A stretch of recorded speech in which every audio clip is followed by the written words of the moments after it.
Well, it's that time again. Similar setup as before. Hey, everybody. Yes, it's actually me live. Sup? Um, as you guys can see over here, I finished breaking down my unlimited sets. They're pretty sorted, good to go. I kind of pushed everything forward here. Today, I spent the last, it was about 35 minutes in right now, de-sleeving and doing these Legends cards and these stupid perfect fit sleeves that are old and dirty from a collection I got. And I have this entire stack right here to do next. Give everybody a preview. I don't know how long. Usually I run these videos 30 to 45 minutes long for just a nice, long, relaxing day to break down these things. So the objective is today to get as much of these sets broken down and consolidated. We got, that was an Arabian Nights. This one is an Antiquities set, and then I believe a Legends set, and then the back is supposed to be a Dark set. And that notebook, this notebook, we've got, this one is a full, now this one I'm not sure if I'm going to break this one. This is a Gem Mint complete actual set of the Legends. This one's really nice. I might actually leave that one. And then we have two more down here. We got these two binders right here, which are also complete sets of Legends. Same thing, person had the rule card, full thing. They have it, what, color, alphabetized. And then this back binder was the other colors of Legends. So that's what we're doing today. So I'm in the process of trying to break down and consolidate these. These were additional collections and things that were done and acquired. I believe some of these were March of 2020, some were April, May, and June. So like I said, I'm still trying to catch up because I went so hardcore in 2020 on just in crazy mode when people made fun of me. I was like, dude, I'm going all in, baby. And now that things are stabilized, I'm not doing as much buying because obviously there's not as much for sale. And on top of that, the prices aren't exactly what they were almost a year ago. So finally catching up, and I'm doing my consolidation here. So I just want to introduce everybody what's going on in the background here today and what we're doing. And today's conversation topics, now that you guys got a nice layout, so that was the Unlimited last time, that's done. Same as before, we were doing Alpha Beta Unlimited. Same things, we got Strongholds and like Urza's cards, Mirage, Visions, Weather Lights, and then of course Arabian Antiquities, blah, blah, blah. And then we got miscellaneous promos and expensive things I'm not really sure what to do with, more modern cards, garbage sleeves, a nice signed Seb Playmat. So that's what you guys are looking at. I don't know if you can see the giant mountain of the dark. There's like 14 sets of the dark over. Well, it's off camera. Never mind. Okay, so today's conversation, as Rudy, I was like, dude, I'm standing here. I just did this whole pile for the last 30 minutes. I was like, dude, why am I not filming to at least get some content while I'm doing this crap, you know? At least let me talk to you guys and multitask here. And that starts with today's first topic. And that is pretty much timing and scheduling and state of mind, everybody. That's the biggest problem. You got to really rewire the way you think and the way you handle things, because what happens is you start to learn as you kind of get older, at least for me, the time of day and scheduling becomes more important. Like when I was younger in my college days, everyone, dude, seriously, I just stayed up till 4 or 5 in the morning. I was playing games, online, this and that. You know, I was doing stupid things, visiting friends and coworkers and ex-girlfriends. You know, which again, don't get me wrong, was fun and all, but I wasted a lot of time, man. And again, I know people are going to comment, well, Rudy, you gotta live a little. Do ya? Do you gotta live a little? Life is cardboard. Always remember that.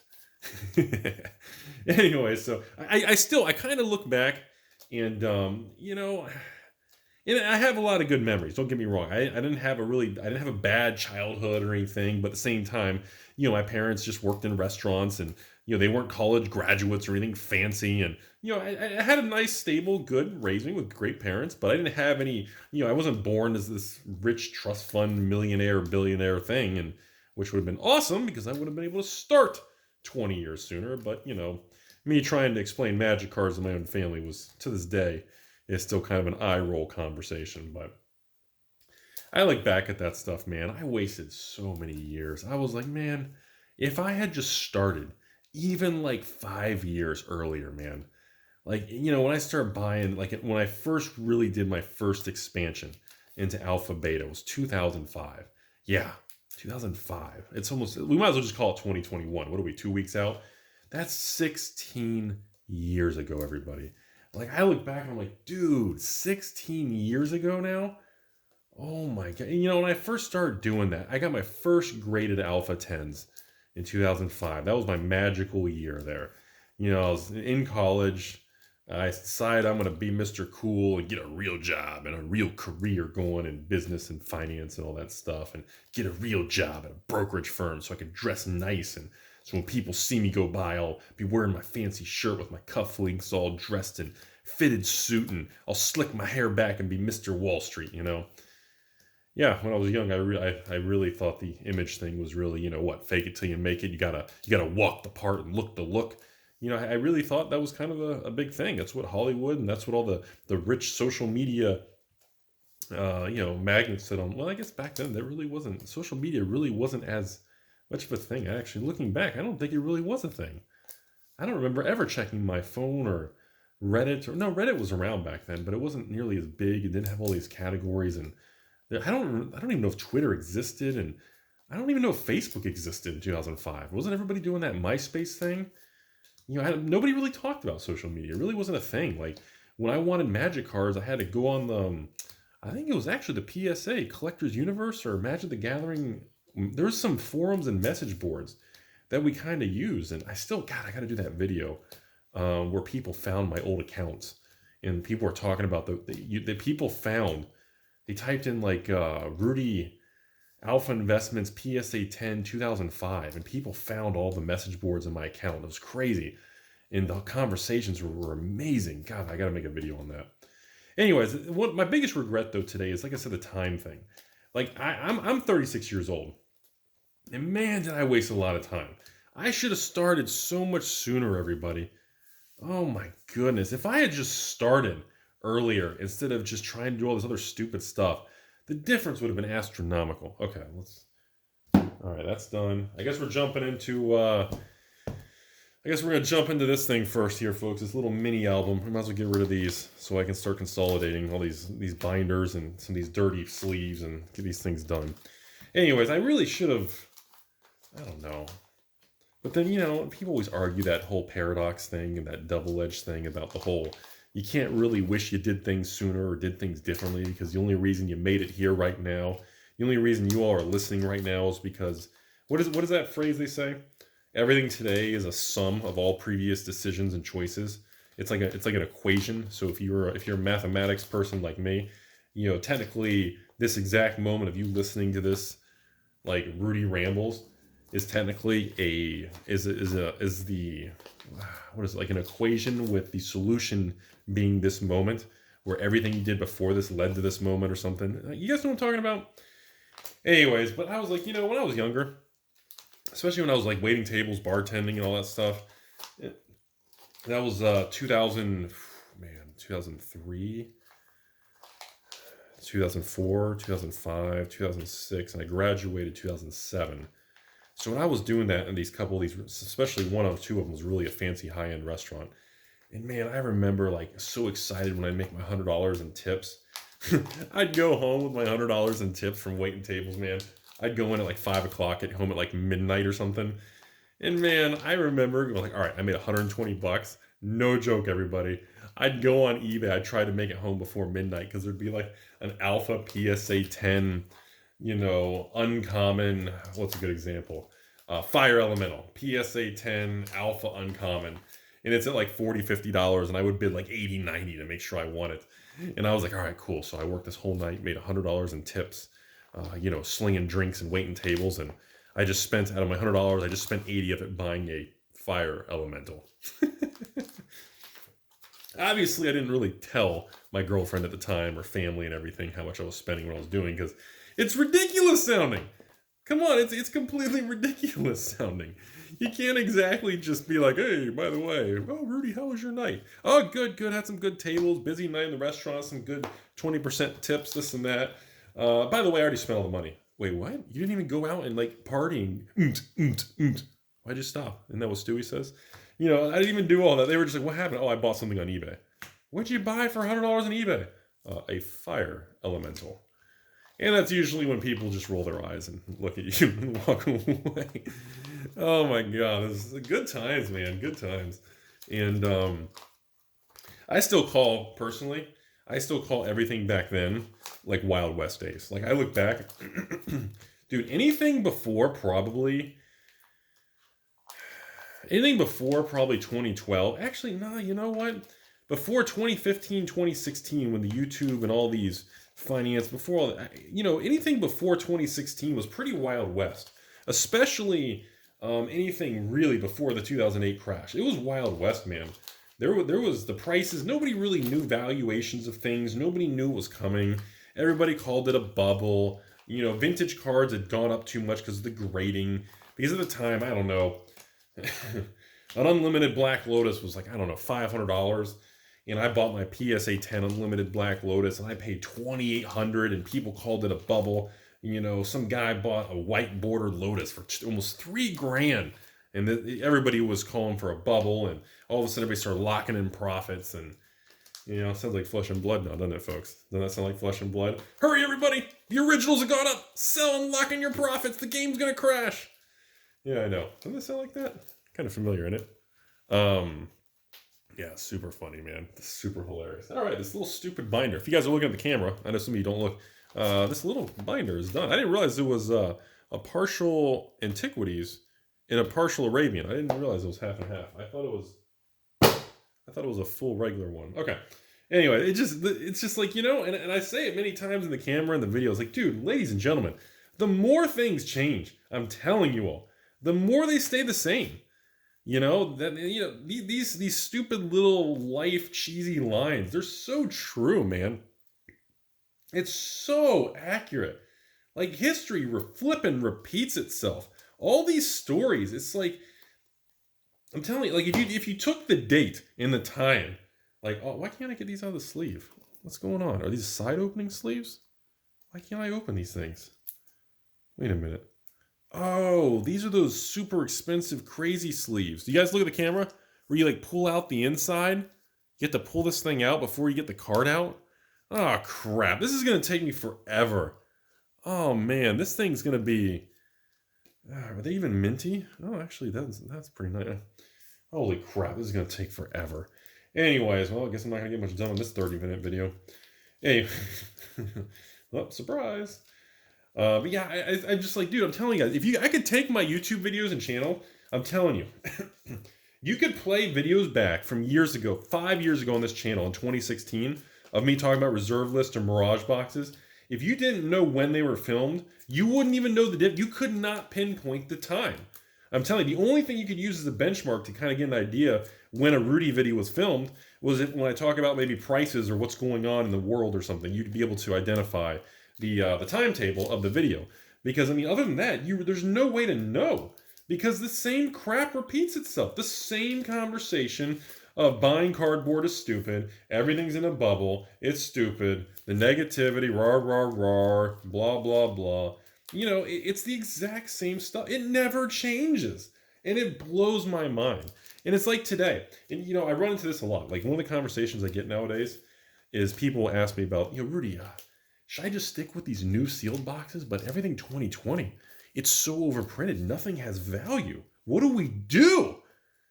And, you know, I said, well, you know, I mean, just because it's new and there's more of it doesn't mean it probably won't go up as much. I agree with you. I can't really deny that. But at the same time, do you just not want to be a part of it because the returns are going to be slower? So what, that's not acceptable for you? I mean, is that the conversation? I mean, honestly, just be blunt. Let's be honest, everybody. So, you know, all the new products. We're in the Flash era, 2020, right? That's what's going on. So, oh, it's all garbage. Don't touch it off. It's all garbage. Okay, well, I wouldn't say it's garbage. Actually, the products are pretty good. Kind of broken and unbalanced and some R&D problems. I'm not gonna sugarcoat it. It is what it is. Yeah, it's overprinted. There's something new every month. I mean, okay, I agree. We're still on the same page. So, because of that, in, I guess, 5 years from now, I guess War of the Spark and Guilds and Allegiance, and of course, what else? Throne of Eldraine, which is the next one to be at. These are all going to be still, what, $89 booster boxes? The collector's packs are going to be free. I mean, they're going to cry. I mean, what is that what you guys are telling me? Well, no, Rudy. Now you're just, you know, being, you know, hyperbole and dramatic. Well, no, what I'm saying is, so you're telling me because there's more products and annoying things, you just don't want to be involved anymore. Then you truly don't have a passion for this stuff like I do. Because if you have a passion, you truly enjoy it, you don't see things like that. So what? Newer products, they're not as good as the old ones. We all agree? We all agree. Okay. Rudy, the newer products, are they going to go up in value as much like the old ones? Probably not. Are we all in agreement? That's probably true. I mean, is anybody going to disagree? I'm sure someone's going to say, well, everyone feels that way. You never know. I agree. Okay, so what about this comment? Okay, well, what if the growth is stunted by over 50, 60%?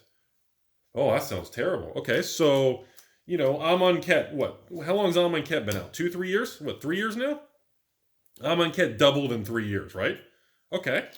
So so a new set takes 6 years to double, right?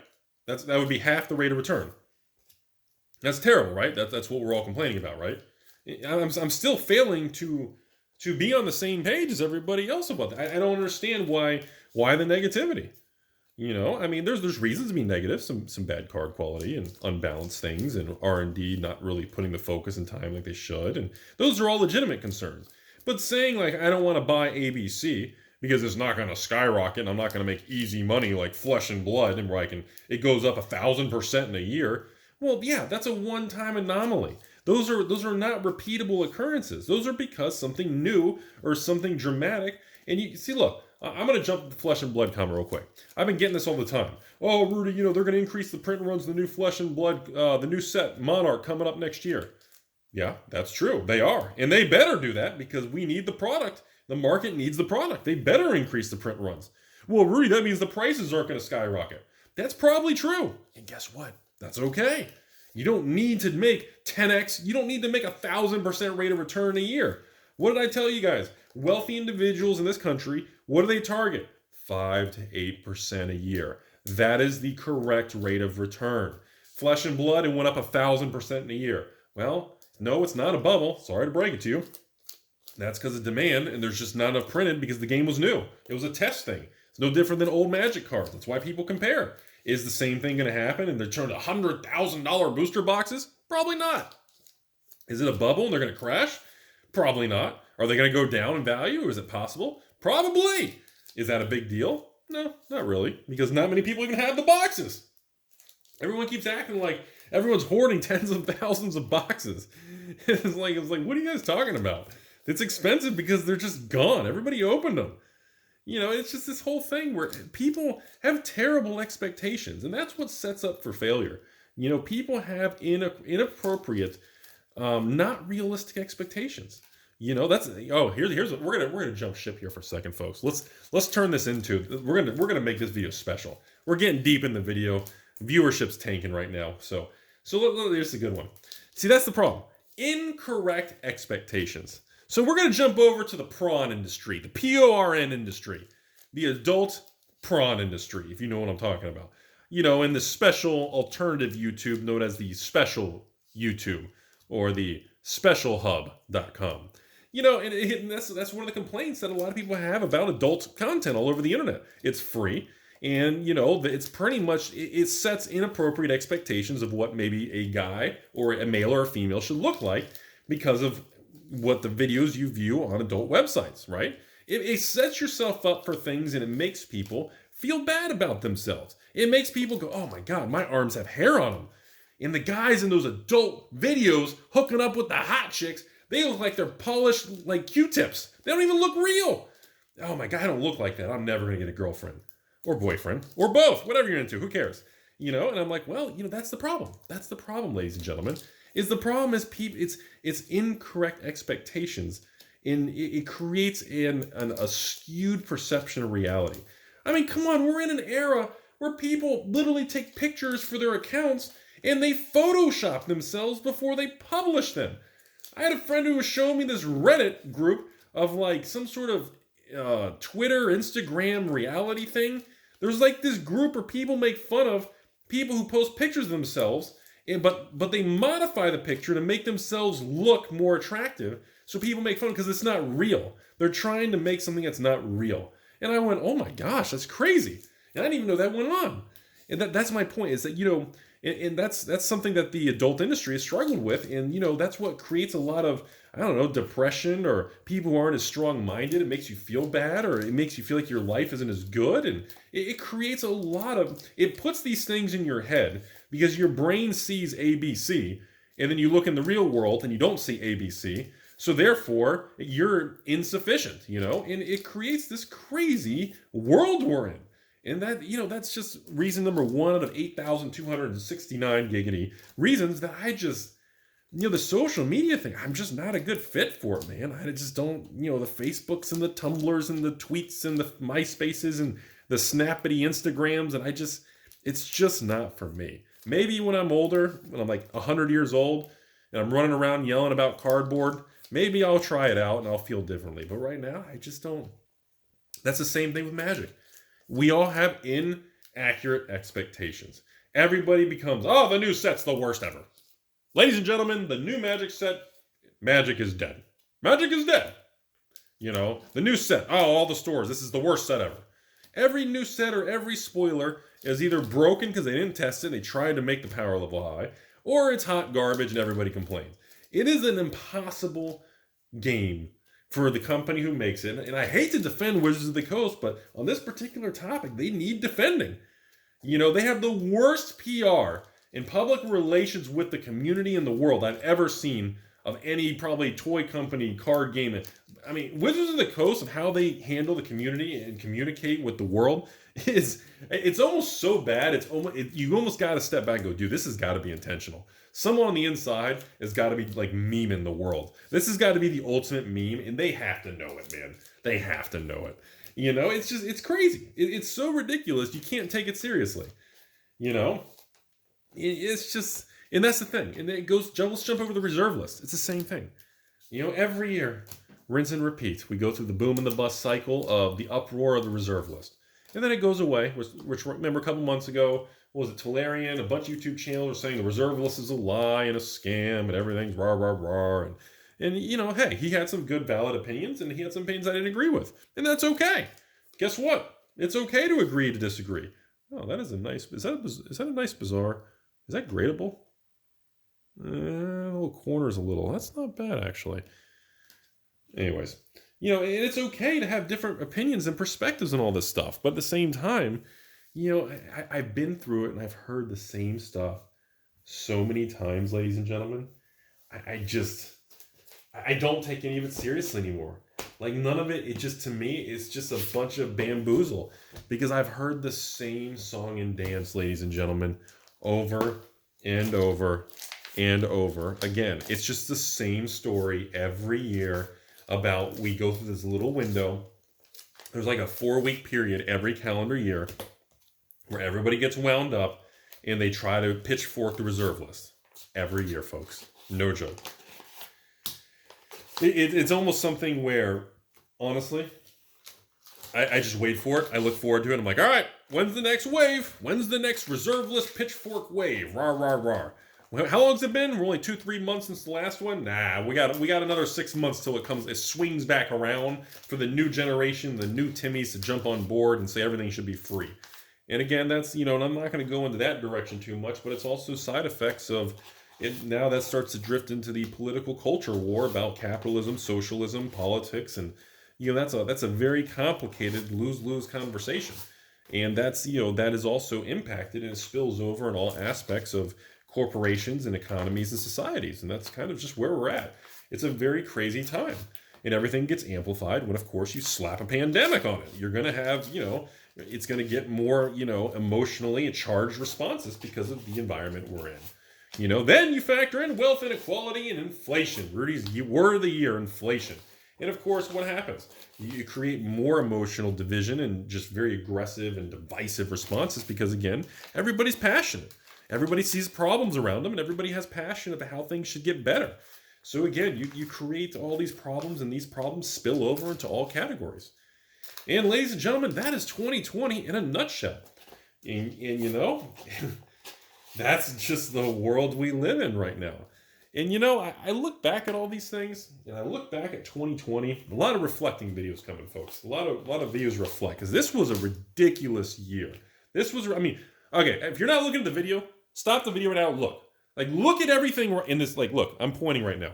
Look at everything in this video. Everything you see right here, these are cards. I know you can't really see a ton of it. This is stuff that was all transactions in 2020. All these cards are just literally what you see in these videos in my collection is a sum of hundreds and hundreds and hundreds, probably over 1,000 different people's collections from around the world, and I consolidate them. This is the merging process behind the scenes.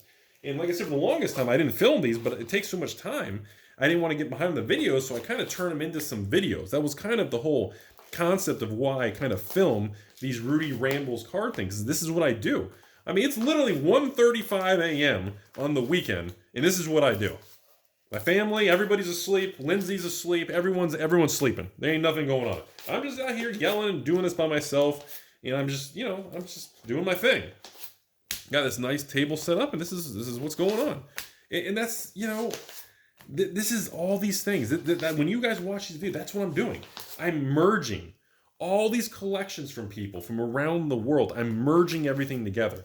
That's why you guys see me de-sleeve and remove all these, because I'm merging them. If there's 10 sets of Legends, I don't want random binders everywhere and some sets are missing cards and some have extra. I merge them all together.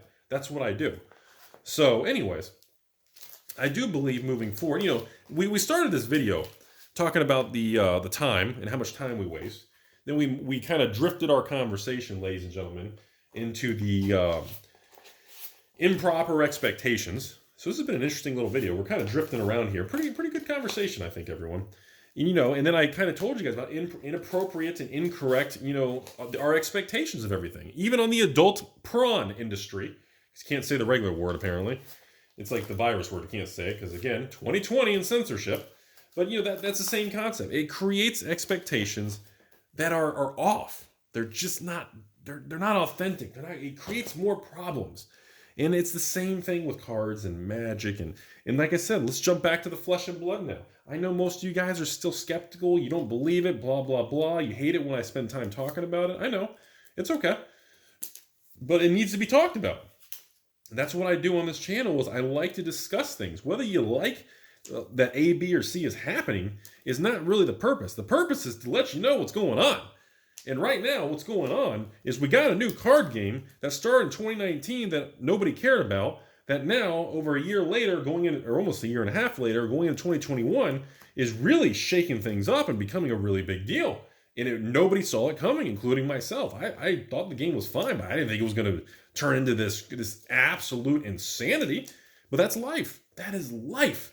You cannot predict any of this stuff. Like I said, when I was buying this stuff, ladies and gentlemen, all these cards you're seeing that I'm consolidating and doing, when I was buying these things in 2020, I had to have the mindset in my head. I had to keep strong-minded. I had to give myself speeches and say, Rudy, these cards you're buying, there's a good chance crap keeps dropping in price.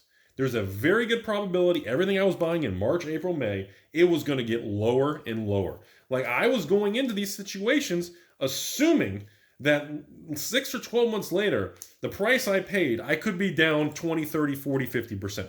And I had to mentally accept that. I had to have that conversation with myself before I pulled the trigger and made these deals with individuals and sent off that money.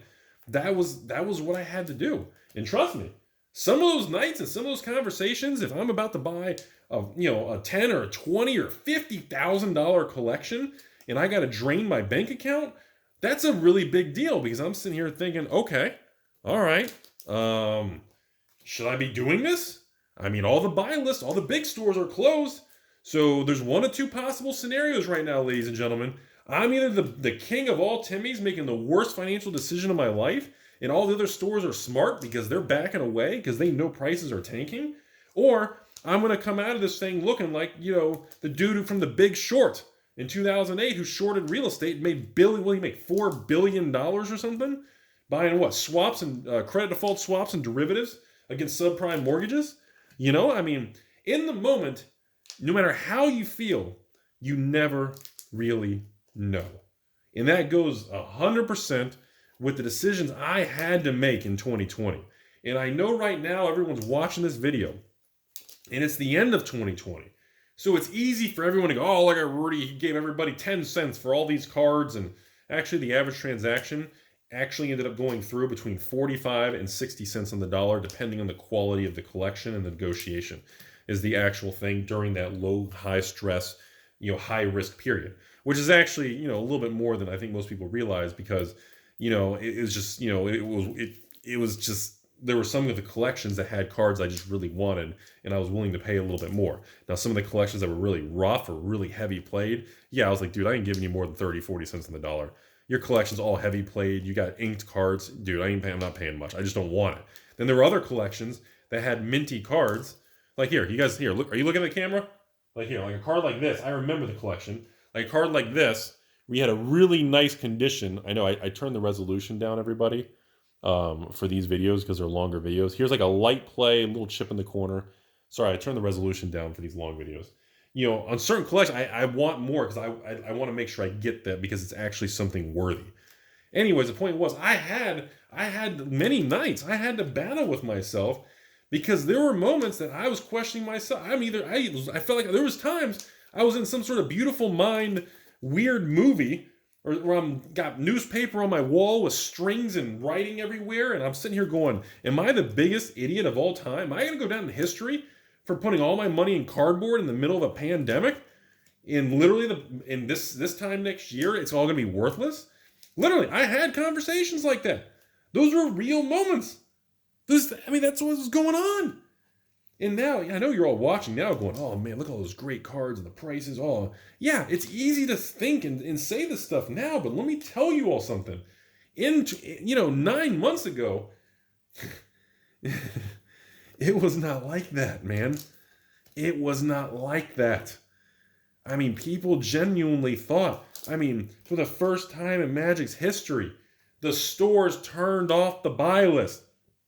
They did not want to drain their accounts buying expensive cardboard because they were afraid everything was going to collapse. And in the moment, I thought they were right. It looked like it was going to collapse.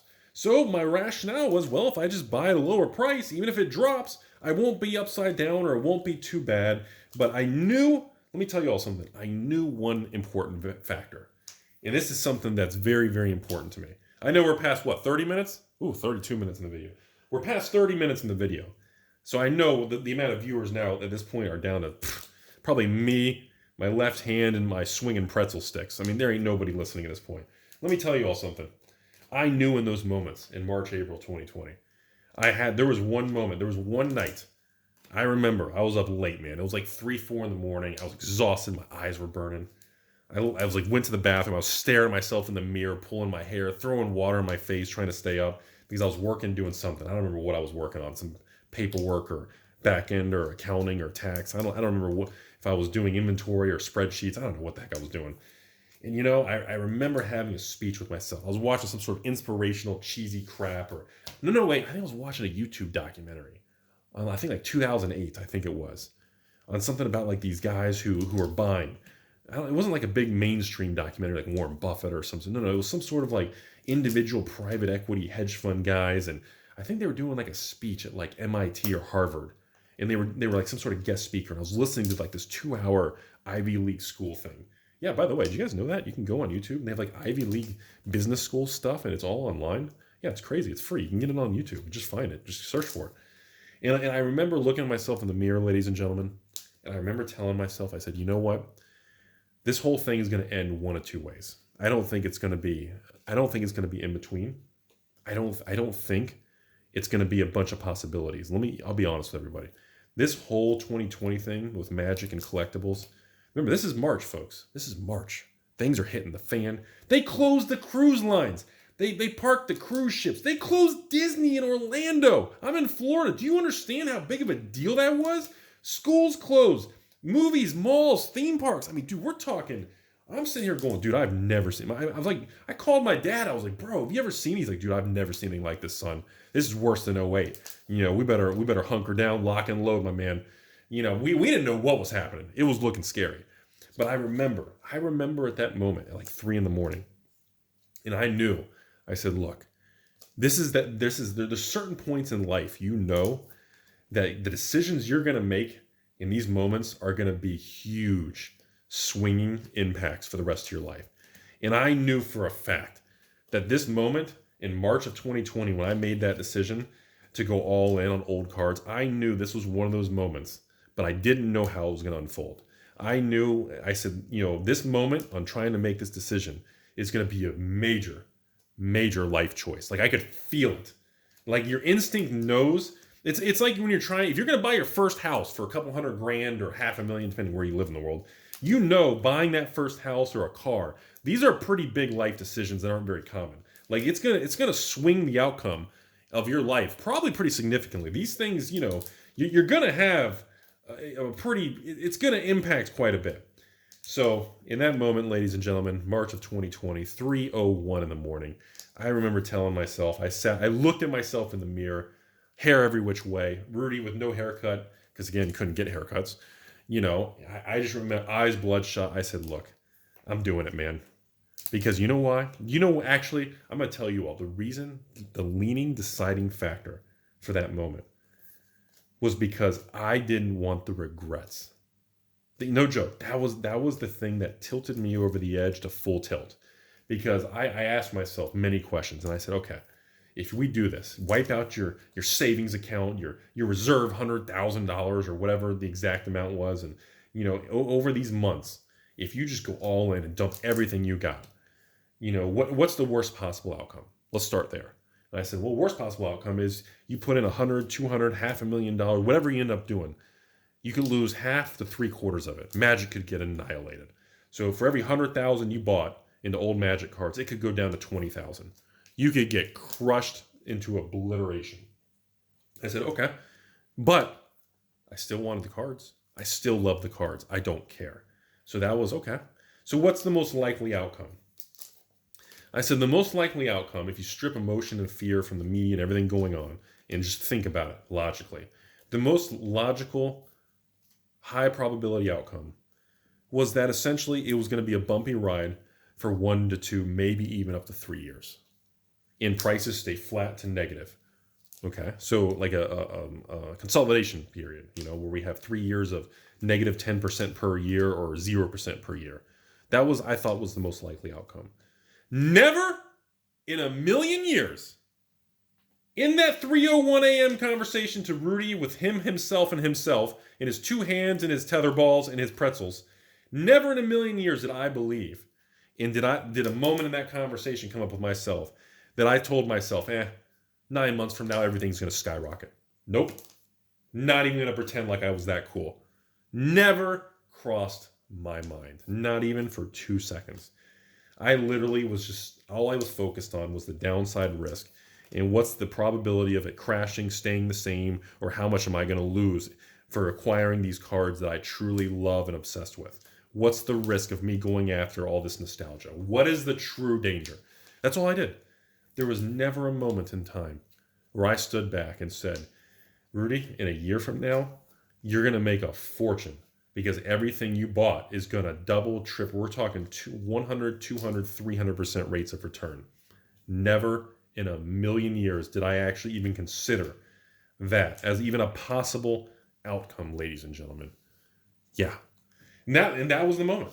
And that moment right then is when I actually turned around. Oh my God, look at all these sleeves on the table. Sorry, the reflection, everybody. And that was, you know, one of those imperative moments, everybody, where I made the decision. I made the decision. So looking back on it now, 9 months later, going into 2021, looking back at the whole thing, everybody. Holy cow. What a ride. What an unbelievable, surreal, absolutely insane outcome to something that we never ever thought was possible. And that's something that I never thought was possible. And that's what happened. So looking back, the summary of the story, because I didn't realize how we're almost going 40 minutes already. The summary of this story is that I made a decision in a point in life and time to move a lot of money and dump it during a very high risk moment when it could have gone very, very wrong. But because I truly had a passion and I believed in the old cards, I didn't care. I pushed that aside, talked to myself about how much downside risk there was, and I decided to go for the thing that I enjoyed. I stayed the course. And of course, by April of 2020, Stay the Course was born.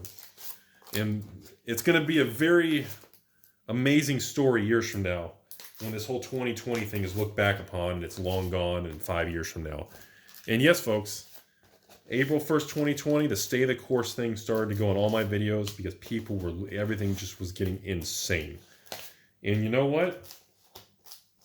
That's the story. And that's what happened. And there's so many life lessons to take away from that.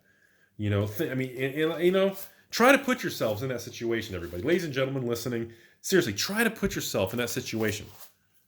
Think about that. Try to put yourself in that situation and try to pretend how you would have reacted. And you cannot use information from today. You cannot just say, well, Rudy, I would have bought everything because you made 300, 400%. No, you can't do that. You can't do that. I'm talking about in the moment when every social media, YouTube channel, this and that, and you know in the back of your head, the moment you make a video and you tell everyone you're open for business, you're buying, you know immediately within 24 hours, you are going to get made fun of and ridiculed on every channel and message board from every professional scholar, doctor on the Reddits and the sub forums and all the OnlyFans websites. They're going to make fun of you. This guy's buying cardboard and magic cards in the middle of the worst pandemic in modern times. That has got to be the dumbest investor I've ever heard of in the history of modern times. Isn't that crazy? Is it? Is it crazy or no? And ladies and gentlemen, that is stuff I still think about. And again, those are the moments where wealth is made. And by made, I didn't say wealth was created. Wealth is made because it's transferred. Wealth is made for an individual because that wealth transfers from other individuals. Remember, historically, you don't create or destroy money, it's transferred. Always remember that, folks, for those of you who are not big into economics and everything. Wealth and money is transferred. It's very rarely ever created in thin air. But, the Fed and money machine go burr, of course. But for normal people like you all and me, the only way to really get ahead is making good decisions and careful, cautious decisions. And the funny thing about life, you never really know when some of the most important decisions of your life are going to be right in front of you on a random Tuesday afternoon at 3 in the morning. You know what I mean? You never really know when that moment that's going to impact so much of your life is just going to be right in front of you. You could be, one of you all listening right now could go to bed tomorrow, go to work, and you're sitting in your office in your cubicle, and your boss walks in and says, "Hi, hey Timmy, this is the new girl right here. Her name is Sarah or Beth. Let's use Sarah because that's the chick that ruined my life. Here's the new girl, Sarah. She's gonna be sitting next to you, and you need to train her and help her out. And all of a sudden, you don't even realize it. That person, this new employee next to you, could be the beginning of an entire different life. This could be your other partner for life, and that's funny how life works. And that's a good example of meeting people. And you never know, you could be out at one night just running to the grocery store to pick up some large cantaloupes, 2 giant cantaloupes. And all of a sudden you could run into somebody you haven't seen for 20 years. And all of a sudden that person starts talking to you about an idea. And before you know it, you and this person start a business and make millions. You don't know. But it's very important to be open-minded and critical and to be able to think and pay attention because you don't know what's coming. And most people, they can't see it. That's the biggest problem. So we're getting ready to end this video, ladies and gentlemen. And that's the thing. Most people, when those life-altering, critical moments happen in your life is short, everybody. You don't realize, ladies and gentlemen, life is short. And you don't realize some of the most critical moments of your life happen on a random Monday afternoon at 12:30 as you're eating a sandwich sitting in a cubicle. You have no idea. You have no idea. And if you're not mentally open-minded and thinking and paying attention, you'll miss it. The window of opportunity doesn't stay open. Somebody doesn't stand there and hold the window open. No. It literally cracks open and then a gust of wind closes it. And if you didn't jump through in that moment, you're out. You're screwed. You're toast. Hope you guys learned something today. I think I'm about done here. This video is going on a lot longer than I thought. Biggest takeaway is I hope you guys appreciated my story of the March, April of 2020. And really the behind the scenes of mentally what I had to go through and thinking and kind of to make the decisions on doing things to acquire and handle, obviously, the cards you see in the background and the deals. And, that's the thing. That's how the real world works. That's how the real world actually operates, And that's how people, get books written about themselves. One day I'll probably write a book about some of the major things that are behind the scenes that I'm not able to discuss publicly. But, when I retire in the future, I'll probably write something. I've always wanted to do that.